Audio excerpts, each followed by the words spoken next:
बिस्मिल्लाहिर्रहमानिर्रहीम नहमदुहु व नुसल्ली व नुसल्लिमु अला रसूलिहिल करीम अम्मा बाद। प्यारे बच्चों और मोहतरम सामीन नाज़रीन, अब हमारा सबक नंबर 5 शुरू हो रहा है। हरकत हरकत की जमा है।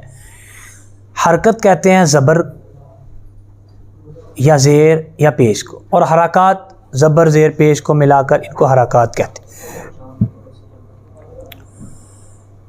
ज़बर ज़ेर पेश, दो ज़बर दो ज़ेर दो पेश।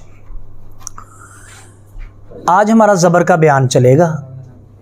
बच्चों को हम ज़बर का बयान बताएंगे, सामईन नाज़रीन को बताएंगे ज़बर किसे कहते हैं, ज़बर वाले हरफ को कैसे पढ़ा जाता है। ये इसी तरह सारा इसका हम बताते हैं बच्चों को। सबसे पहले ज़बर किसे कहते हैं? हरफ के ऊपर छोटी सी टेढ़ी लकीर को ज़बर कहते हैं। ये कायदा है, ये हरफ है। ये हरफ के ऊपर छोटी सी टेढ़ी जो लाइन है, लकीर है, इसको ज़बर कहते हैं। ज़बर किसे कहते हैं? हरफ के ऊपर छोटी सी टेढ़ी लकीर को ज़बर कहते हैं। ज़बर वाले हरफ को कैसे पढ़ना है? दूसरा सवाल। इसका जवाब ये है कि ज़बर वाले हरफ को लंबा नहीं करना, बा ज़बर बा नहीं, लंबा नहीं करना। ज़बर वाले हरफ को झटका भी नहीं लगाना, बा ज़बर बा झटका भी नहीं लगाना, बल्कि ज़बर वाले हरफ को बिल्कुल नरमी के साथ अदा करना है, ना झटका लगे ना लंबा हो। बा ज़बर बा। लेकिन एक बात याद रखनी है, ज़बर पढ़ने से पहले लंबा करना है हरफ को, ज़बर पढ़ने के बाद लंबा नहीं करना। देखें सामीन और बच्चे तवज्जो फरमाएं। बा ज़बर बा, ज़बर पढ़ने से पहले हरफ लंबा करना है, बाद में नहीं। बा ज़बर बा, ता ज़बर ता, सा ज़बर सा, जीम ज़बर जा। और ज़बर की अदायगी जो है ना, ये होंठों को सीधा खोलना है। बा ज़बर बा, ता ज़बर ता, सीधा खोलना बिल्कुल होंठों को, ये ज़बर की अदायगी है। इस तरह ये पूरी तख्ती पढ़नी है। इसमें जो बात एक बताने वाली है बच्चों और सामीन, अलिफ जो है ना, अलिफ ये उस वक्त तक अलिफ रहेगा जब इसके ऊपर जज़म ज़बर ज़ेर और पेश ना आ जाए।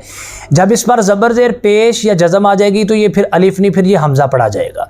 तो इस तख्ती में अलिफ के ऊपर इन्होंने ज़बर डाल दी है, तो ये ज़बर जब आई तो ये अलिफ नहीं रहा, ये बल्कि हमज़ा बन गया। अब इसको हमज़ा ज़बर आ ऐसे पढ़ा जाएगा। आगे है ज़बर की मशक की तरफ। मशक यानी कि ऐसे हुरूफ लिखे गए हैं कि 2-3 हरफ मिलाकर लिखे गए हैं जिनको कलिमा बोलते हैं। 3 हरफ मिलाकर उनको लिखा गया है और इनको कलिमा बोलते हैं, और 3 हरफ पर ज़बर डाली गई है ताकि ज़बर की मशक हो जाए अच्छे तरीके से। तो इसमें जोड़ कैसे करना है और बच्चों पढ़ना कैसे है, इसमें सामीन नाज़रीन और प्यारे बच्चों आपकी तवज्जो की ज़रूरत है। जोड़ मैं करता हूँ, देखना। बा ज़बर बा, सीन ज़बर सा, बासा, रो ज़बर रो, बासा रो। देखिए पहले दो हरफ को मिलाना है, बा और सीन को, इनका जोड़ करना है, फिर तीसरे हरफ को मिलाना है, हरफ को लंबा करना है, फिर ज़बर पढ़नी है। बा ज़बर बा, सीन ज़बर सा, बासा, रो ज़बर रो, बासा रो, वक़फ़ बसर। ये वक़फ़ बसर ये मैंने क्यों पढ़ा? ये इसलिए पढ़ा है कि देखें, अगर एक आदमी बाइक चला रहा है तो वो सड़क के दरमियान में जा रहा है, तो बाइक को कोई मसला बन गया है।